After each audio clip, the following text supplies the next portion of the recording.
First of all, thank you so much to Justin and the whole Code and Supply team for having me here for Uptime. I'm super excited to be here. This is really great. The traditional second slide, he asked how I wanted to be introduced, and I was like, you don't need to introduce me because like everybody who does this for a living, I have a slide that is always the second slide, and it always tells you what you need to know about me. So I run the shadowy global cabal known as DevOps Days. I think we're up to 51 cities on 6 continents for 2017. I don't go to all of them or run all of them myself. That would be ridiculous. I do tech advocacy for Cloud Foundry at Pivotal.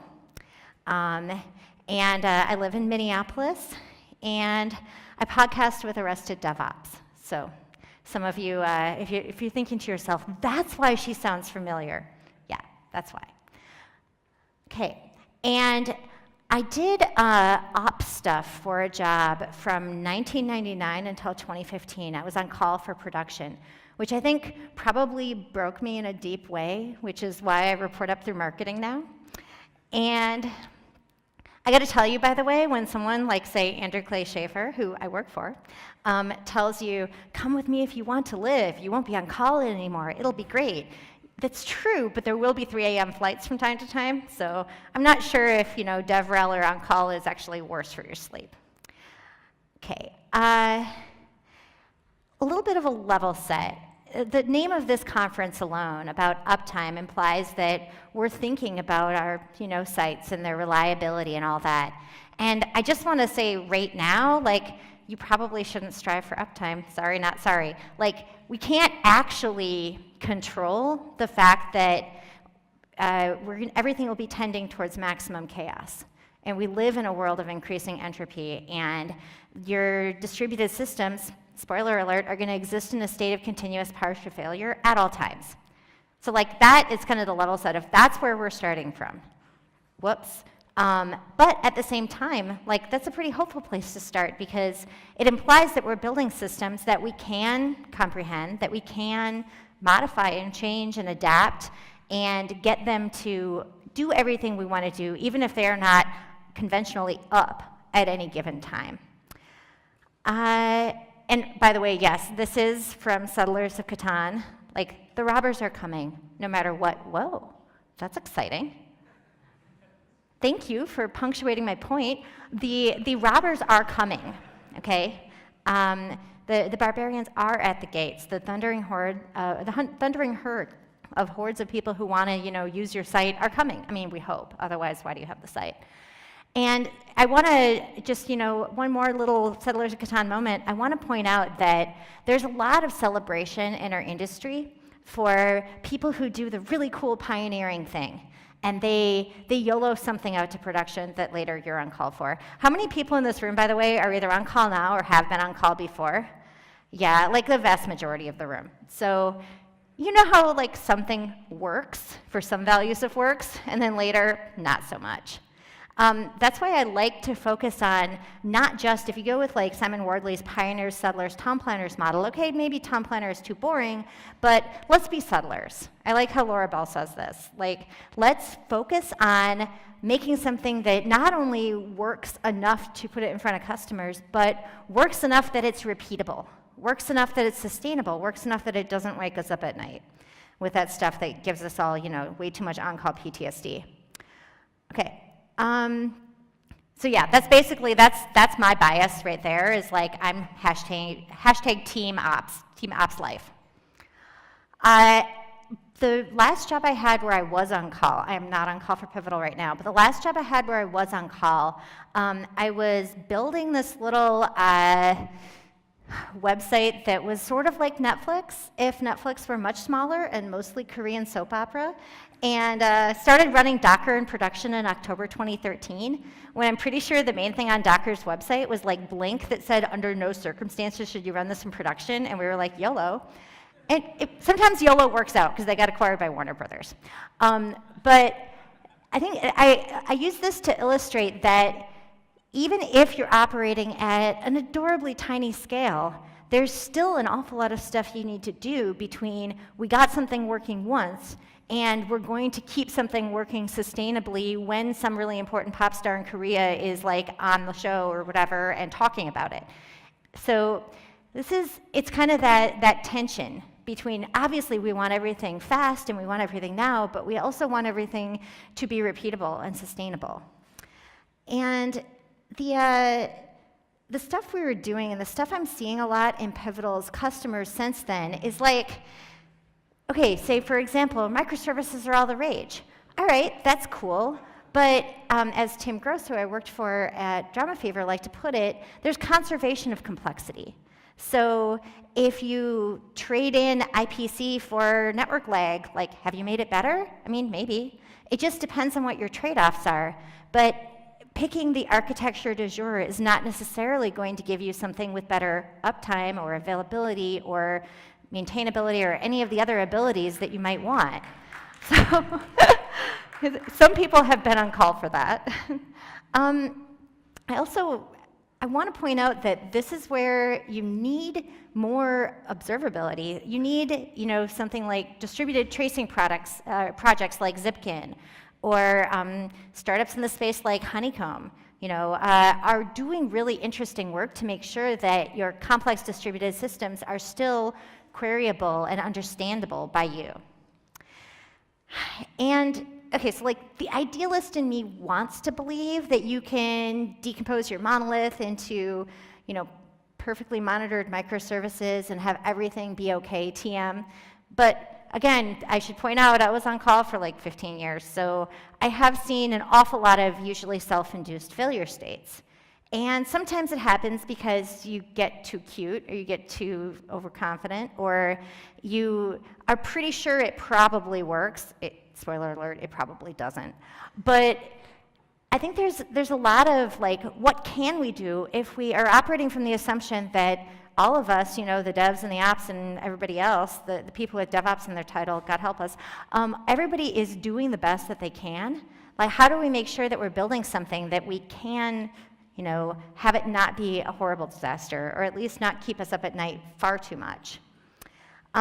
This slide of Pete's really resonated with me. And it's because, apparently with some others too, and I think it's because living ops life makes us keenly aware of that cavernous gap between lofty ideals and 3 a.m. reality. And we're going to make mistakes. Having as much info as we can helps, and it's probably always a DNS problem, by the way. If you've put in a non-zero number of hours on the pager, like, it's been a DNS problem enough times for you to just laugh at that. But it also can't always be encapsulated into someone else's problem field. I mean, from the amount of hands that went up when you said, I have been or am currently on call in this room, it's usually your problem. So like, let's talk about some solutions for that. So like, starting with the one that everyone wants, right? Which is share the pain. Like, put the devs on call. At least there'll be more people in the on-call rotation. Wait, like, do we need anyone on call if we have serverless no-ops? It's like, well, I mean, I feel like Attack Kitten, probably should bring us a reality check here. By the way, he got bigger. They get bigger if you feed them, apparently. So he's more of an attack cat now. But I feel like even if, for example, you decompose your applications into functions completely, because that's something we can totally all do immediately. But even if you do that, there are still some servers running in some availability zone somewhere that your functions are executing on.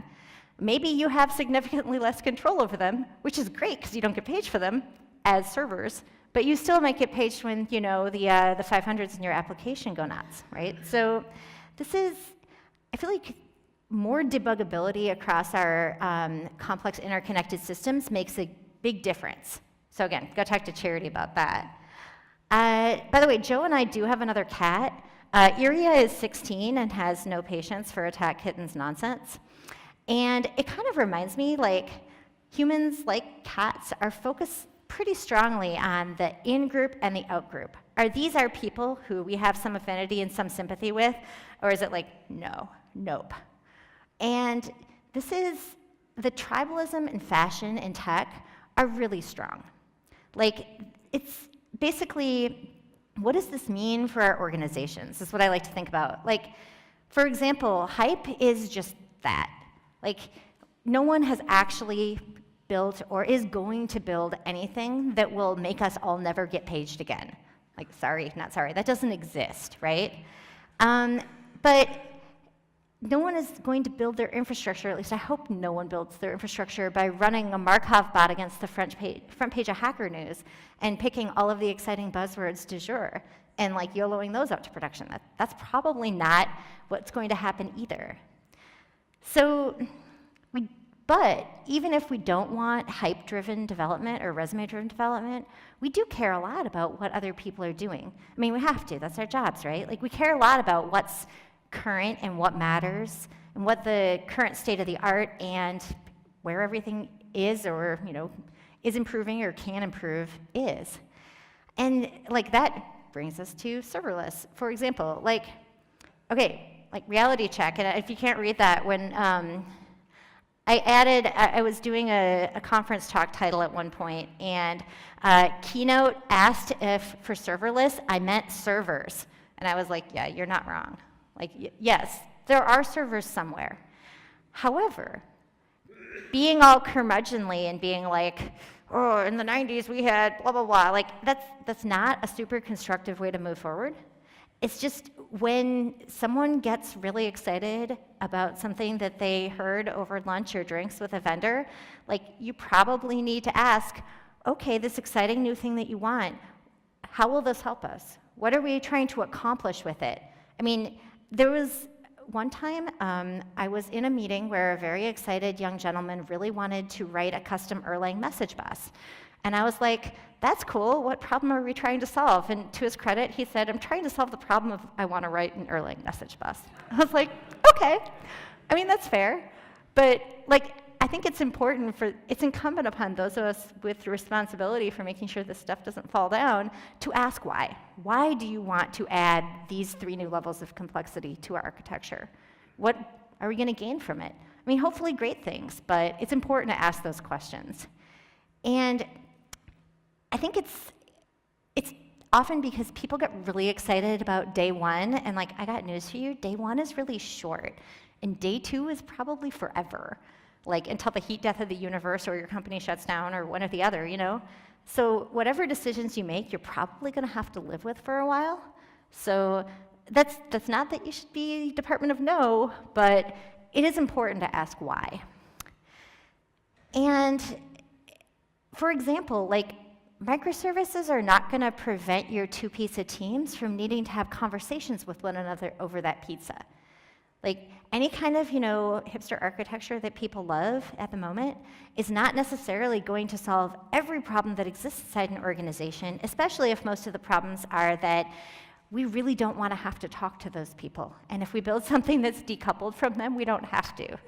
It's like, well, I mean, you might that might be a local optimization for that specific problem, but you might cause other problems by doing that, right? And like, teams, even if your applications are only talking to each other via really well-defined API endpoints, what happens when you want to make breaking changes? Like, you're probably going to have to talk to the other humans at some point. I know, I got a computer science degree. I was pretty excited about the part where I didn't have to deal with people. Turns out that was a lie. Spoiler alert, you always have to deal with people. And this isn't even news, right? So Mel Conway said this in the 60s. And it's still true today. This is Conway's law, one particular phrasing of it. I like the emphasis here on the fact that the most important thing is the communication structure. It's not necessarily the org chart, unless your organization really only communicates up and down and along the lines on the org chart. But the way that you build communication into your teams, into your organization, is going to make a really big difference into, like, say, how quickly, back to the uptime theme, how quickly you can respond to outages. Can you get the right people, into the chat channel to talk about whatever is going wrong? Can you even get a hold of the right people? So no organization, no amount of like orchestrating the scheduling of your containerized microservices or whatever is going to make your organization immune to Conway's law, but building more touch points between members of your organization such that they feel safe reaching out to the people who might be able to answer their questions, super important. I also am gonna pick on Pete a little bit more.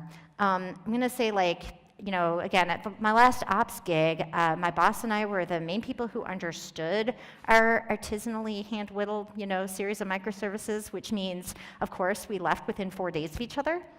And it reminds me of a story that Pete Cheslak tells about the Vasa, where the shipwright died during construction, and as was the style at the time, did not actually write anything down. I mean, that was probably fine, right? Except it really, really wasn't. And I feel like documentation isn't something that ops people feel like we have time for, and it isn't something that anyone wants to do.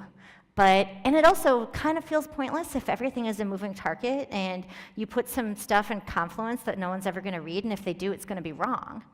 But that's why I would suggest, like, when you make changes that are going into your revision control, which, you know, I assume hopefully your configuration files are also going into version control, put your reason then. Like, that moment is when you have the most context as to your decision making, more than you ever had before and you're ever going to have later.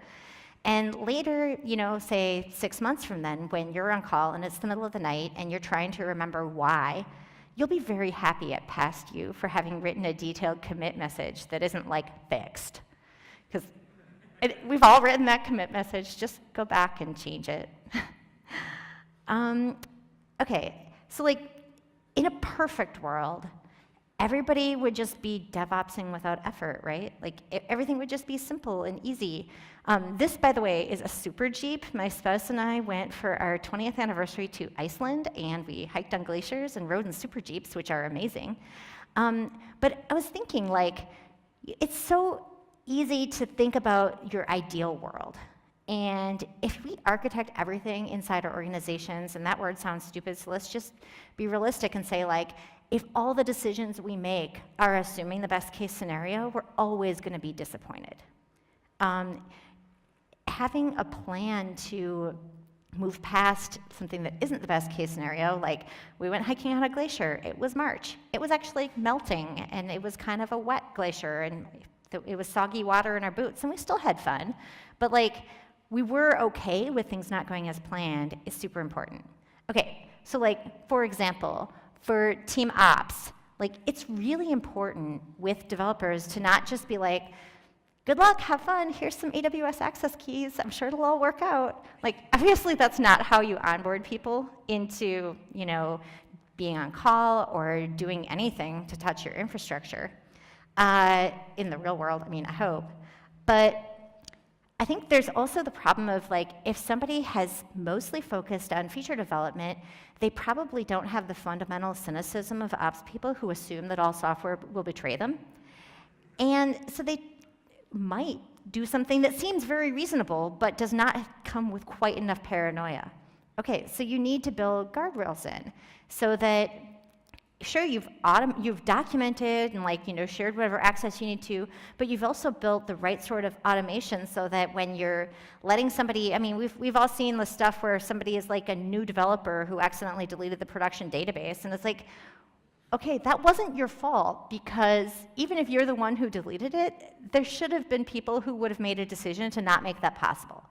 So, like, that, I think, is really important if you have that kind of responsibility. And, okay, so, like, if that's what, you know, the people, and I'm not going to say everybody is divided into two camps, but people who are, broadly speaking, tasked with production have a certain, you know, production operability, have a certain amount of responsibilities. But what about the people tasked with feature development who might still share some of the production responsibilities? Okay, I would say build for operability, observability, debuggability, and reality, by which I mean graceful degradation, if things are not going to always go the way you want them to go. The happy path is just wishful thinking.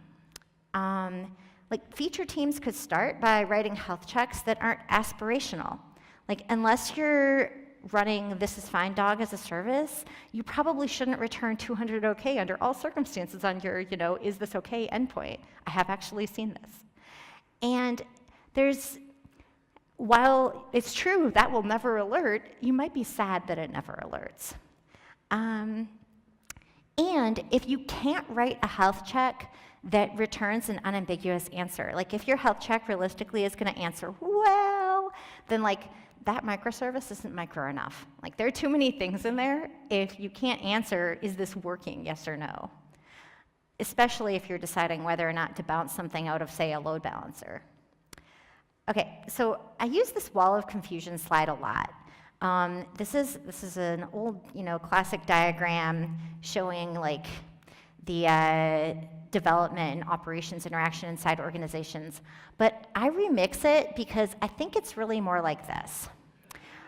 I think that it's not so much that somebody who is tasked with operability and uptime doesn't want you to make changes. It's more like when the changes happen and everything goes terribly for them, if the incentives aren't aligned appropriately inside your organization, then, I mean, I've seen cases of, the feature team is partying, celebrating the release, while the operations team, everything is on fire, and like they're dealing with, the fallout. And so like that has to do with how you align the relationships and the incentives inside your organization to make sure that you're not going to have people who just want to keep working on whatever's coming out of the backlog or whatever the exciting new feature is, but without thinking about how it's going to operate under load in production. Because I think if you want to get people to have the same opinions about, ship it, this woodcut from the 19th century is this classic from a German humor magazine. It's a classic thing that's like, what do you think this is, a rabbit or a duck? And it's like, well, you know what? Like, this is, don't try to make it a battle between dev and ops. Like, we're all team rabbit duck. Like, we all want to get this stuff, working. Okay, but wait. You say, like, my organization is too big or too dysfunctional or too siloed, or we have contractors, or there's a million reasons why you can't put everyone into one big team and have them all be like devopsing together in happiness. Well, I'm not saying that you have to do that. Like, I don't think you have to do that. And especially like in regulated environments or whatever, like you can't do that. So I would say like, I'm gonna give you some anecdotes, and the plural of anecdote is not data, but I'll give you some examples of organizations where I've worked where we've handled the on-call different ways. That'll maybe give you some ammo for having some of these discussions inside your organization. So we'll look at scenarios where I live this movie, but like, disclaimer, this may or may not apply to your needs. For example, this is way back to 1999. The first place I was on call was in Arbach. It was US West, which later got acquired by Quest, which I think is CenturyLink now. I don't even know. But I was actually on call for Y2K, and with a pager, an actual pager. It looked a lot like that, actually. And I was on call for Y2K, and I remember I broke the strap on my party dress because I had the pager hanging off of it. It's like, you know what? Clothes need pockets, all right? And I think it was a very reactive sort of, like, we had some people doing custom software development for some things, but they had nothing to do with the, operability of the servers we were running in the data centers. And so it's not like we could do a shared on-call type thing. And a lot of, like, we also were on call. I was on call for the Salt Lake City Olympics, and that was literally get a case of balls and play like NetHack and The Sims all night, because we had contractual obligations to have engineers awake at all times. And I feel like that's shoveling a lot of human misery and hypercaffeination at a problem that we probably, having people awake is important, but it's also really useful to make sure your monitoring would catch anything so that it could wake people if it needed to, instead of just keeping them awake. But again, who knows when that contract was signed? Like, there was and that's again an example of a lot of what went wrong. We would talk to our like tier 3, network operations center of like people who just work 312s or whatever. So this is, again, a very focused on reactive. Like there was very little proactive in that case. Okay, next gig, I worked at a small local ISP. Mostly, the times I needed to go in after hours, that was actually because we did colo stuff for customers who wanted to like come visit and caress their server. Usually after I paid cover charge at some local band, or maybe it was my friend's band and I was running merch, and I was like, no, I need to go into work and babysit somebody looking at their server in the data center. And so again, this is like a very, just react to things, and there's not a lot of planning ahead, but some of that has to do structurally with if you're dealing with hardware, so pesky, hates it precious. So, and this was also like, we also were pretty low budget. So like once we had a hardware meltdown and I slept on my office floor because we couldn't get parts RMA'd fast enough, and this, the news server kept going down. Like I love cloud. There's so many reasons, mostly because I don't have to worry about data centers anymore. The next gig was a supercomputing institute, and our data center would overheat constantly because it was in the basement of a 100-year-old library. So it was this fun and tension between, do we shut down these supercomputers because somebody's grad student who was about to cure cancer didn't actually checkpoint their R or whatever. So do we shut down the supercomputers, or do we like ride it a little bit closer to the edge and hope they fix the cooling in time? Because of course we will have hardware failure from some components if we leave them on when it's overheating for too long. So that was a fun kind of on-call. But what was really interesting about that one, and a cultural thing that I'll point to, is we actually had a developer who offered to join the on-call rotation, mostly because he really wanted root on the clusters so that he could do things like, say, install Git. And he was like, I really need a Git client on these boxes. And I'd be like, why? They have SVN. I'm like, okay, I didn't actually listen to what he wanted, right? But at the time, there was this guy who offered to join the on-call rotation and deal with the, being patient in the middle of the night because the data center was overheating. And I was a BOFH and said no to him. And it was all about control. It was like, I don't trust you. I don't think you can solve problems the way my team can solve problems, and I don't believe you'll make the right decision at those like razor's edge moments of, do we start shutting this stuff down or not? But that, again, had to do with communication inside our organization, and not having built trust between teams that made our on-calls worse. Like, we could have had more people in the rotation, and we didn't. Okay. When I moved on to AWS land, suddenly it was delightful because everyone was on it. It was a small team, but like all the developers were on call. I was the first ops person. There was no hardware. I mean, there was hardware, just like serverless, though it wasn't my problem. So that was magical and great, except when it wasn't, because realistically, not every single person has like all complete full understanding of everything. Like this was for a social shopping site service that was actually on customer sites. And when like an HBase cluster that was serving the front page of a major American toy retailer melted down, and apparently it was possible for EMR to have bugs that would just turn off your MapReduce clusters. I guess they called them job flows, and that might have been a hint that they weren't a good place for long-term data storage, just saying. But that's an example of, okay, unanticipated thing happens. I wasn't on call, but I still got called, like on my actual phone at 3:30 in the morning by a developer who was on call. And, we did eventually get it all fixed. But even if you have people sharing your on call, they might not all be able to solve the exact same problems. So at the next place I worked, the streaming video site, we had ops on call, but we also had some devs, depending on like their amount of familiarity with the back-end stuff. I think that's an okay model. It does rely a lot on individual devs wanting to opt in, and then of course there was like, oh, too many ops people are leaving at once. Now we really need to onboard a whole bunch of devs into everything that we didn't give them before.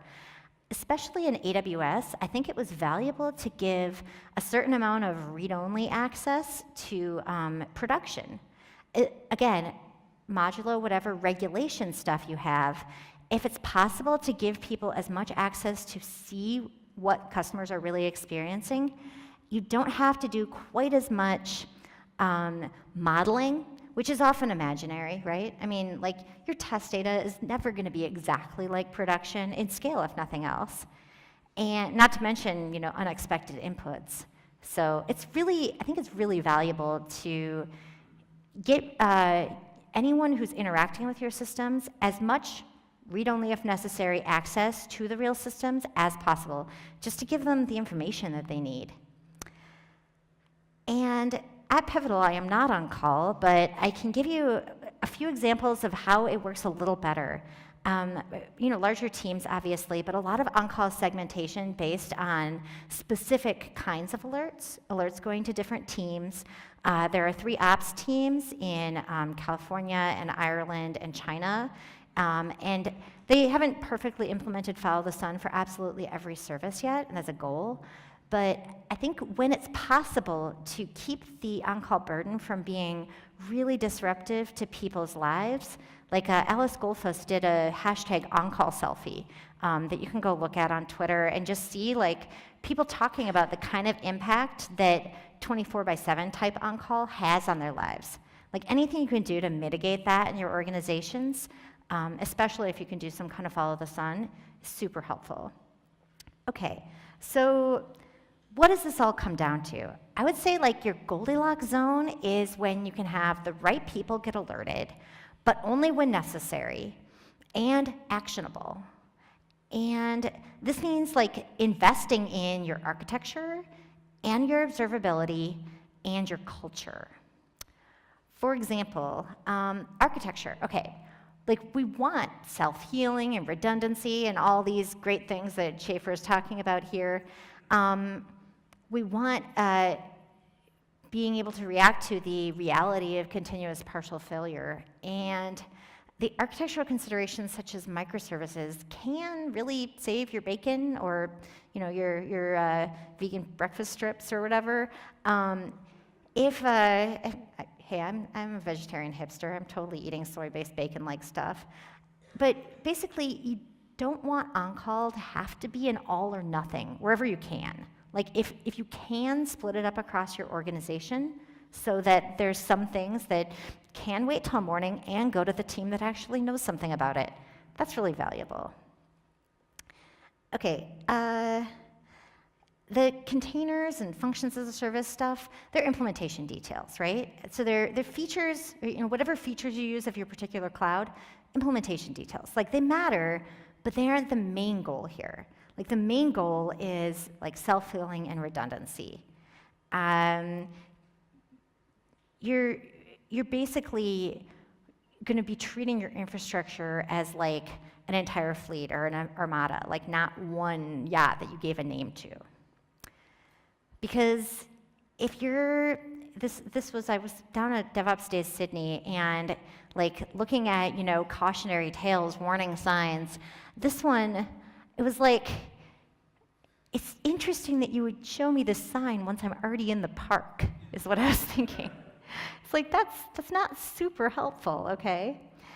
And so it might be too late to be warned about some of your alerts. You're by the time you get the alert, you're well, that's great. I'm glad that now I know everything is already terribly, irrevocably broken. And I think in architecture, we have to plan for the cases that we don't want happening. That has to be an integral part of the planning. Keep CAP theorem in mind. And Katie McCaffrey, who now works at Microsoft Research, likes to say that you choose basically between consistency and availability. You can't choose not to have partitions because physics and math. So you have to think about how is your everything that you're building going to react when certain important components go missing. Because they are going to go missing. And if you don't plan for that, okay, you're just fooling yourself. You can't predict necessarily where your systems will fail, but I can predict for you right now, they will fail. And that brings us to observability. If they're going to fail, and we all admit they're going to fail, we would like to be able to know when that happens and maybe some idea of what's going on with it. And that wall of confusion that we looked at earlier, it was kind of small, and you could almost look over it with your tippy toes, right? And like the real wall of confusion is like, no, there's so much complexity in there. How can we actually answer any questions about it? I think the continuous surprises is what makes this kind of job fun, right? I also think that like we need to understand our environments. This is also from Iceland. Our tour guide took us right past this sign. I was like, okay, you know what, sometimes there are going to be things in your infrastructure that actually are terrible, and you know they're terrible. At least write it down so that somebody else doesn't have to discover it later. You still might keep doing the terrible thing, but you might want to write it down.